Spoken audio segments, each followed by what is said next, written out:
Now, if this WTF Moments video was anything like last night's episode of Friday Night SmackDown, there would be roughly 50 million different replays of the sensational UFO you just saw me deliver to Gimmick Infringement Kane. Gimmick Infringement Kane, I hope you're okay, Bonnie lad. So many replays that you would be sick of the sight of something truly beautiful like a Cesaro UFO on Seth Rollins at WrestleMania 37.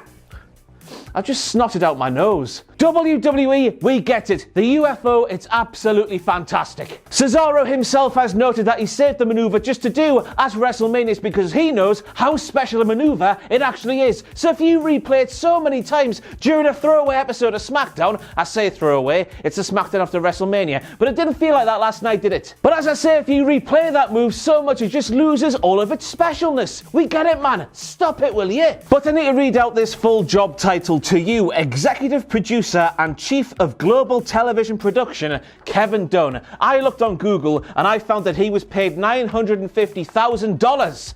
US, by the way, in the year of 2019. Therefore, I can only assume that here in 2021, he's paid a bit more. Therefore, I think the report came out from Fightful Select, $950,000 per year. At the very least, Kevin Dunn not getting former SmackDown superstar Billie Kay, and that playing a massive part in Billie Kay being released from WWE, has to be the biggest and most painful WTF moment ever. Imagine, right, being given very little as a professional wrestler, turning that very little into entertaining stuff each and every time on the screen, right, and then somebody, a massive boomer beaver thing going, oh, I don't quite get you there, pal, and then getting released. That is absolute nonsense. Dun, dun, dun, dun, dun, dun, dun, dun, dun. But I am Ross Twiddell from Cultaholic Wrestling, and for one final time, I cannot bloody believe we've got to this point, but here we go. Intro man, hit the intro for a weekly WTF Moments video, will you, Bonnie lad? And by the way, they're not going away for pay-per-views, both AEW and WWE, so at least we've got that. Intro man, do it though, please.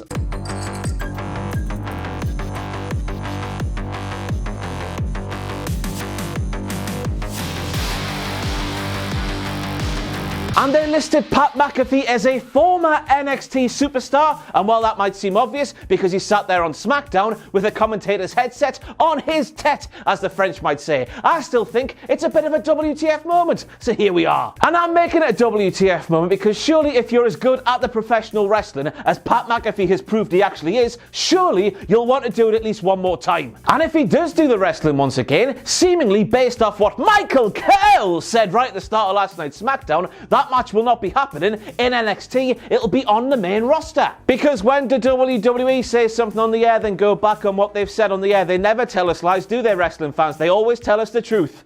But then Pat McAfee went and did it. He went and made his first WTF moment as a full-time commentator on the Smackity Down. He was speaking about UFOs for some reason, then claimed that WWE debuted their own UFO at WrestleMania 37 when Cesaro did the spinny winny to Seth Rollins in their match. But as we all know, because we are professional wrestling fans with both eyes and memories, we remember Drew Gulak facing Cesaro on the kickoff show for WrestleMania 36. It's WrestleMania, it's a kickoff show, it still counts as WrestleMania in my book. And during that match, Cesaro did a UFO to Drew Gulak, and since Pat McAfee claimed the one against Cesaro was a debut, it looks like we've got to debut a brand new segment that hopefully can be used again if Pat McAfee does commentary on pay-per-views. Please stick around for pay-per-views, Pat. So without further ado, here is our first SmackDown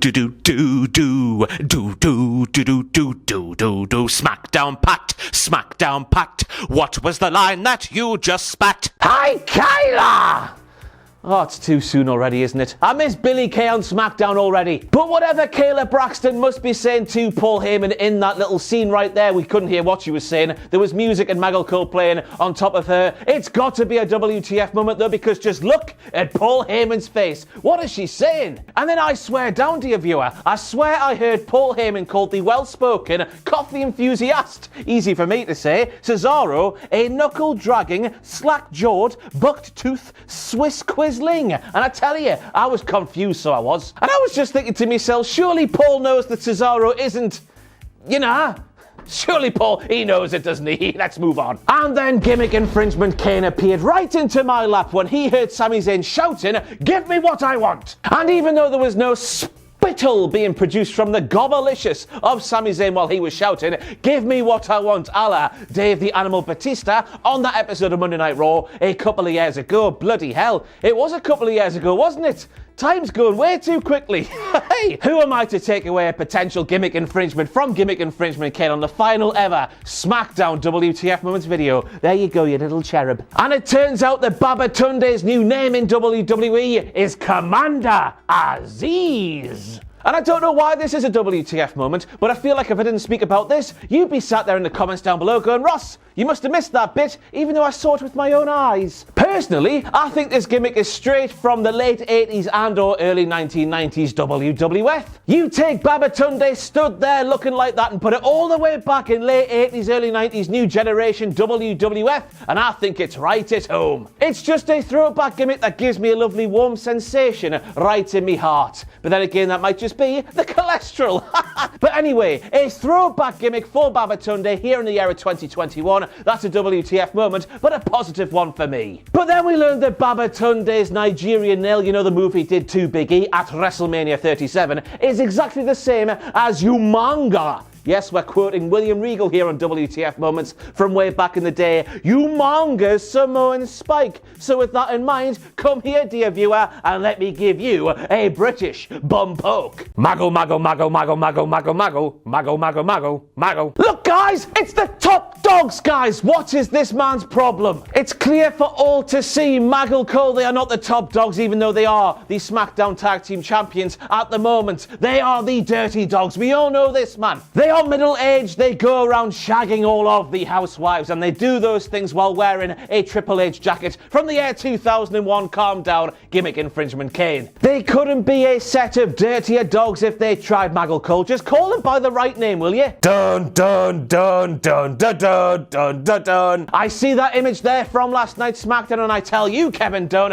and your minion, who is very good at the Photoshop, I never forget. To steal something from Bianca Belair, Kevin Dunn, let me tell you that you are the worst test. Sick burn, Bianca slap on the arse, sassy skip away. SmackDown Pat, SmackDown Pat, what was the line that you just spat? Pat, let me tell you a secret, body lad. You cannot be calling another WWE superstar the Queen while that woman there is still a thing in the wrestling. If you keep doing that, Pat, she'll come and take your place on commentary. Pat, please be careful. And then we got a lovely, wholesome, spine-tingling, just nice promo from Bianca Belair. But then right at the end of the promo, we got a huge WTF moment, so we did. And that's because Bianca Belair told the Street Profits they need to drop the red solo cups. The red solo cups, the red ones. And I was sat there thinking, ooh,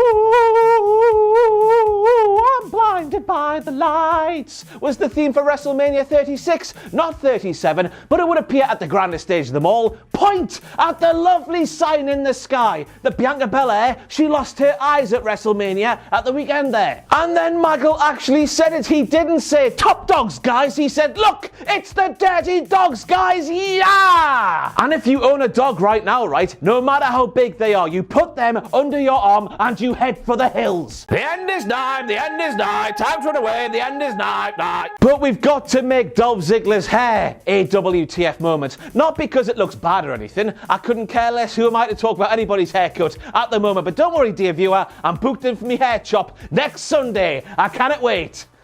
Go on, the haircuttings. But it's clear for all to see, isn't it, everybody? Dolph Ziggler has watched the main event of WrestleMania 37 Night 1. He's seen Bianca Belair go whoop-ha, whoop-ha on the midriff of Sasha Banks and thought, hey ho, I fancy a bit of that action.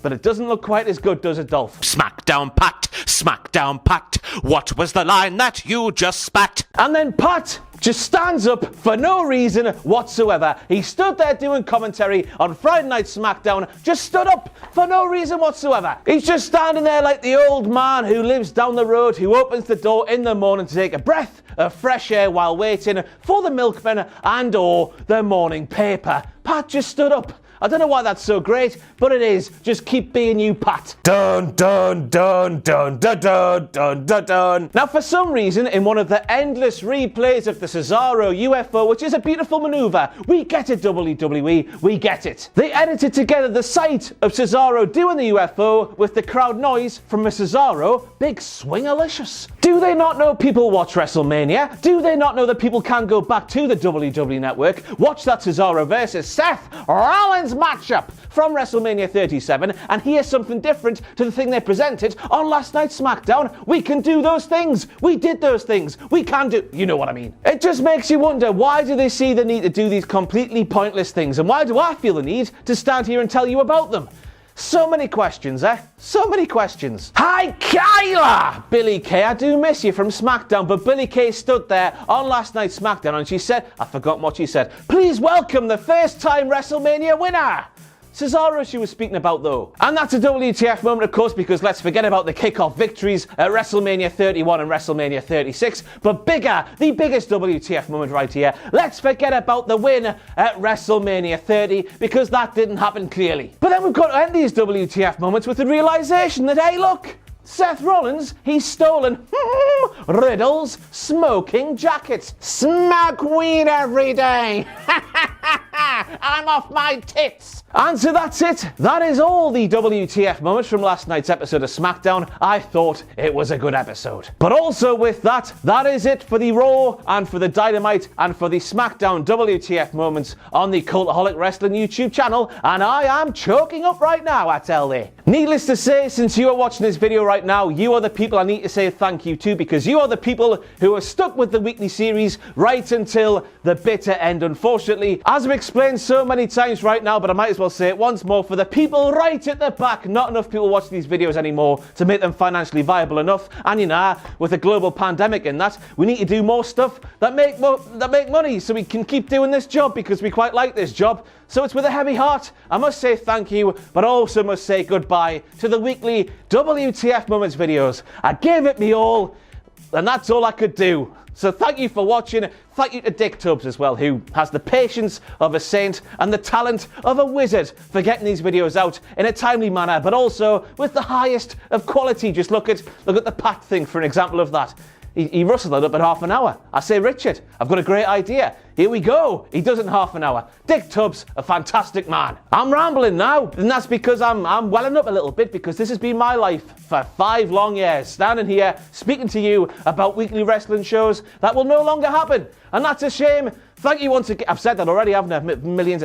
They're not going away for pay-per-views. WWE pay-per-views, AEW pay-per-views, they are sticking around. Myself and Gimmick Infringement Kane, we will be back. We will not disappear forever. But also we'll be back when everyone can't be in the same space at the same time, with a new show that will review NXT, AEW, and Raw and SmackDown. So don't worry. For the meantime, we'll do more bespoke stuff. I've got lots of ideas I want to do. So that's it then. Thank you once again. I've said that so much, but honestly, I do mean it from the bottom of my cold, dead heart. Thank you for watching this for as long as you have. I've been Ross. He's been Kane. That's a mannequin head. And from all of us, goodbye. And God bless. Until the pay-per-view rolls around. Goodbye.